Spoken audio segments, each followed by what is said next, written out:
CBS soap will dive headfirst into explosive confrontations, heartbreaking choices, and dramatic power plays that could change the lives of the Forresters, Spencers, and Logans forever. At the center of the chaos is Liam Spencer, who refuses to accept the current trajectory of his personal life. Despite Hope Logan being engaged to Carter Walton, Liam isn't backing down. He's convinced that Hope still loves him and that the engagement is a cover-up for lingering feelings that neither of them has properly dealt with. His obsession with reclaiming his family drives him to questionable actions, most notably using their daughter, Beth Spencer, as a tool to emotionally corner Hope.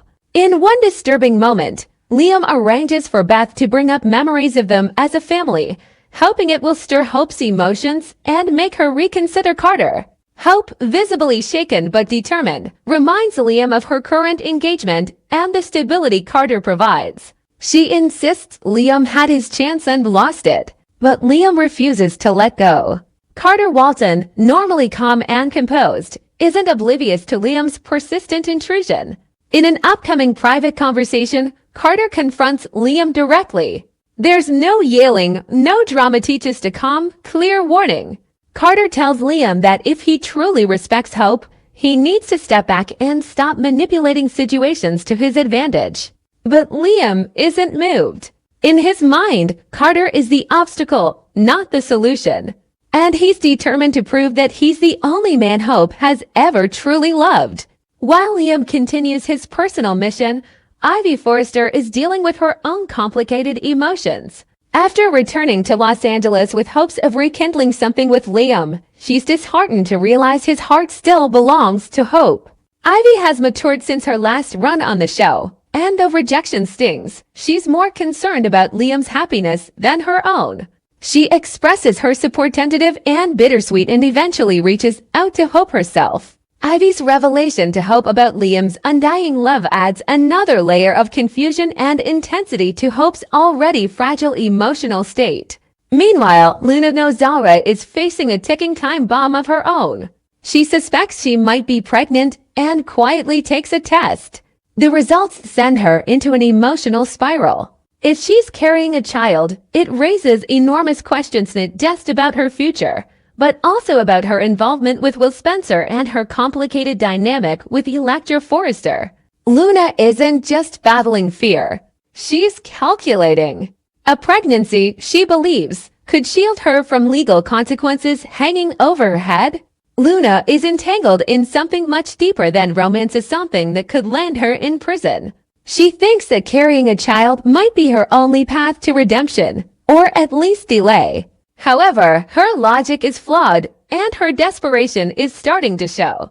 Lee Finnegan, Luna's guardian and protector, is still unaware of the pregnancy scare, but not for long.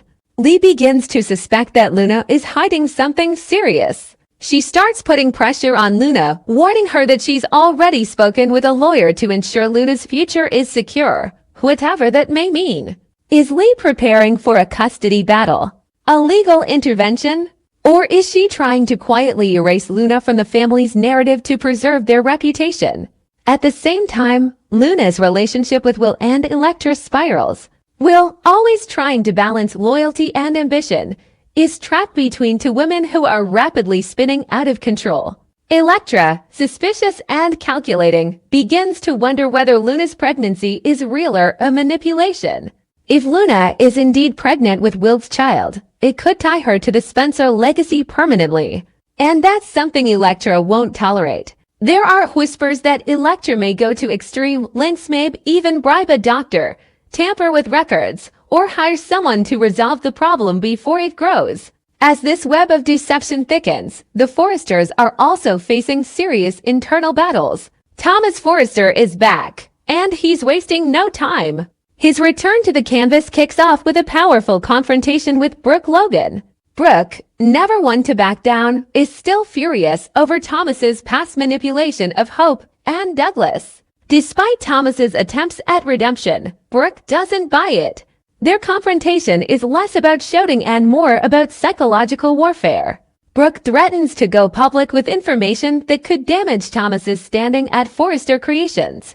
While Thomas pushes back with a smirk reminding her that Ridge is no longer blindly loyal to her and that Taylor Hayes has re-entered the picture in full force. Taylor's return is not a side note, it's a strategic comeback. She and Ridge Forrester are rekindling their romance with serious momentum. Wedding plans are quietly forming, and their chemistry is undeniable. As Brooke watches her family realign without her at the center, her pain grows. She confides in Katie Logan and a mysterious new client, Rana, who may become a surprising new player in the business side of Forrester Creations, or perhaps something more personal. Rana seems too intuitive, too connected to Brooke's pain to be just a random outsider. Some fans speculate she may have a past with Ridge, or even a secret tie to one of the Forrester sons. As Thomas and Brooke battle it out, Thomas unexpectedly reconnects with Hope. The scene is tense. There's his story dark, painful, and passionate. Hope doesn't trust him, but she can't forget the bond they once shared. Thomas has changed, at least on the surface. He's calmer, more articulate, more emotionally aware.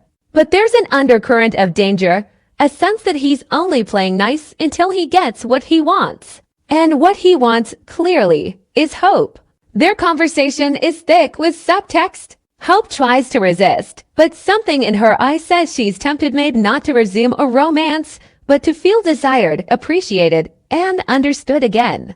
While all this unfolds, Brooke continues to unravel. Ridge's distance, Hope's confusion, Thomas's resurgence, it all feeds into her deepening sense of isolation. She lashes out. She digs up old wounds. And when she finally confronts Taylor, the two women don't hold back. It's not just a love triangle anymore, it's a war for legacy, for influence, for control over the next generation of Forresters and Logans. Their fight escalates, and it's only a matter of time before Ridge is forced to choose once and for all. Elsewhere, the business world of Forrester Creations simmers beneath the surface. The return of Ivy Forrester may hint at corporate intrigue to come.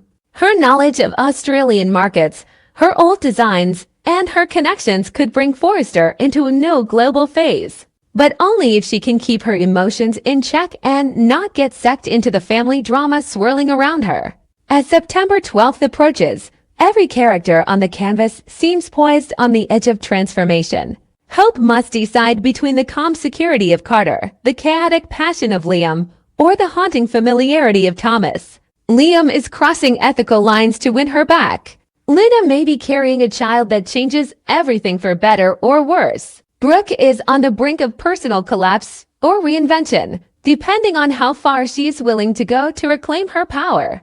Taylor and Ridge are building something that looks like peace, but in this world, peace never lasts. The next 2 weeks on The Bold and the Beautiful aren't just about love or betrayal, they're about territory. Emotional, familial, and professional territories being marked, defended, or lost. And as each character tightens their grip, they risk losing what matters most.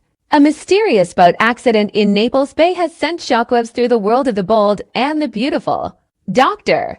John Finnegan has vanished without a trace. What was meant to be a peaceful getaway turned into a horrifying disaster, except the details don't add up. The wreckage is too clean.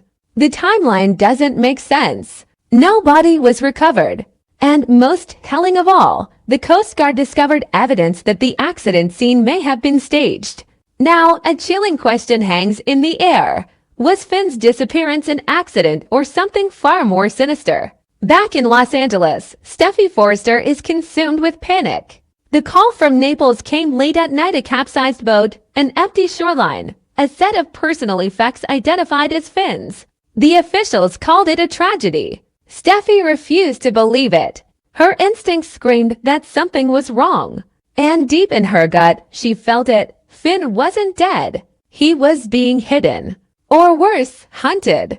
Within 24 hours, Steffi was on a plane to Italy, leaving the children with Ridge and Taylor, determined to find the man she loved even if it meant chasing shadows. In Naples, she found more questions than answers. Locals remembered seeing the boat, but no one saw it crash. A marina worker claimed he saw someone tampering with the vessel the night before, someone with a limp, someone in a dark jacket who paid in cash. When Steffi asked to see surveillance footage, the drive had already been wiped.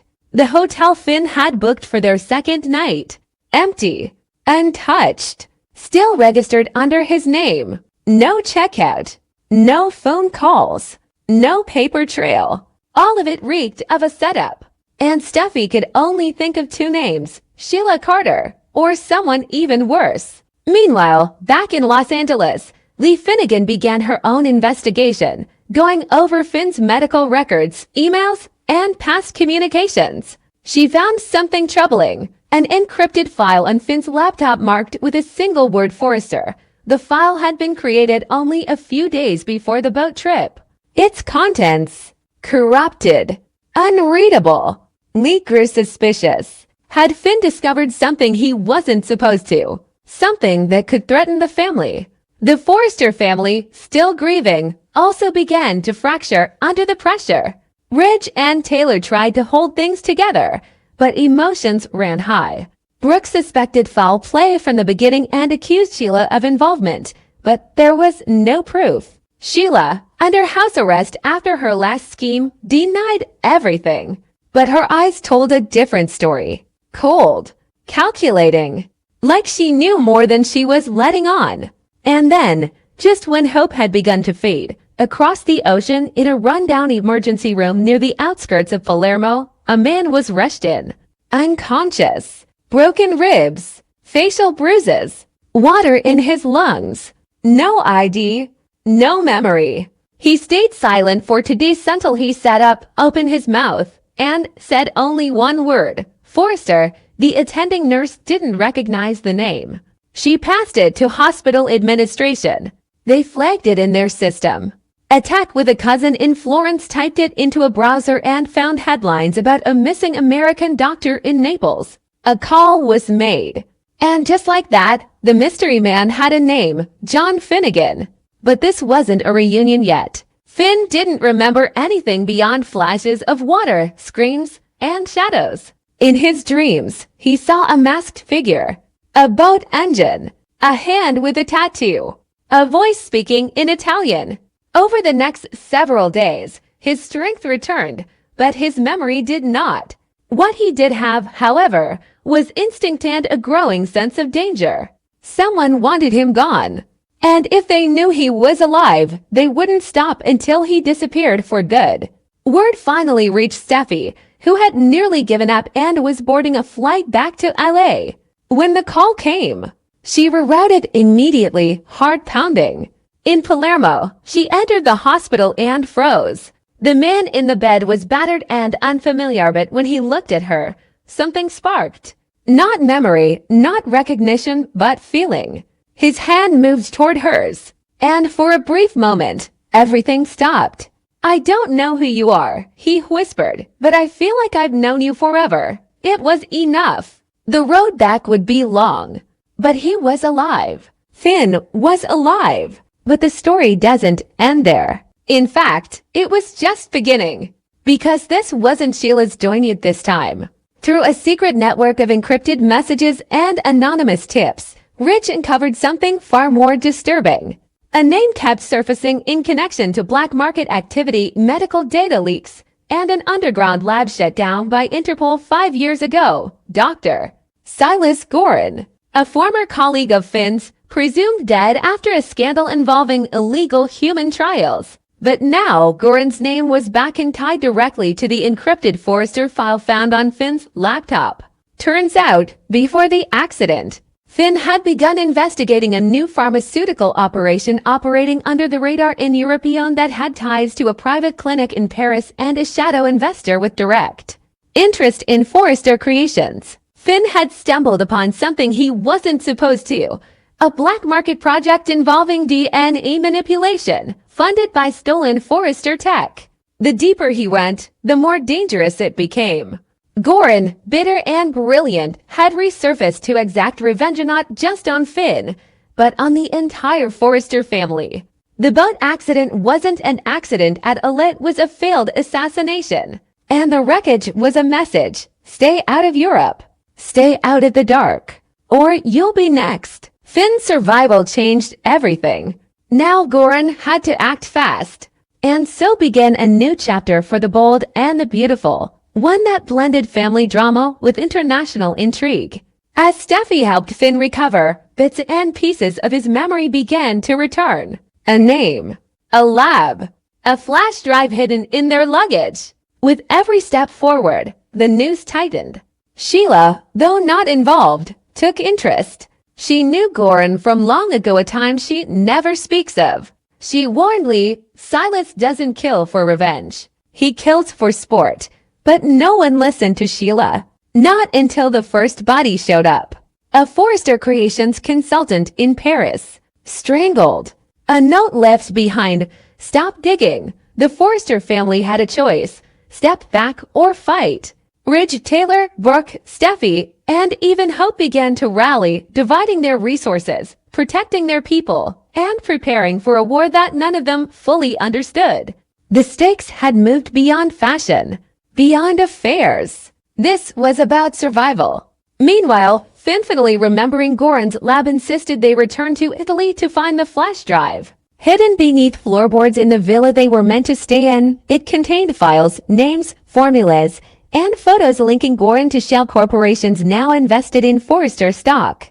The enemy had already infiltrated the company from the inside, and so the line between business and blood blurred.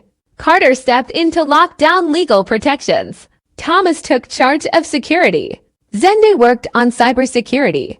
Even Ivy offered her resources from Australia. For the first time in years, the Forresters operated as a united front, not just to protect the name, but to defend each other. But Goran wasn't finished. His next move, a gala invitation, sent anonymously. Location, Monaco. Purpose, a charity ball for medical innovation. The Forresters were all invited. And waiting in the shadows, Dr. Silas Goran watched, waiting for the perfect moment to strike. And so, as the bold and the beautiful marches into its next high-stakes arc, the game has changed. The enemy isn't just love or betrayal. It's something darker, something calculated. A war of memory, science, and legacy. Finn's return was more than survival. It was a resurrection. But the cost of that rebirth may be a storm that none of them are ready to face.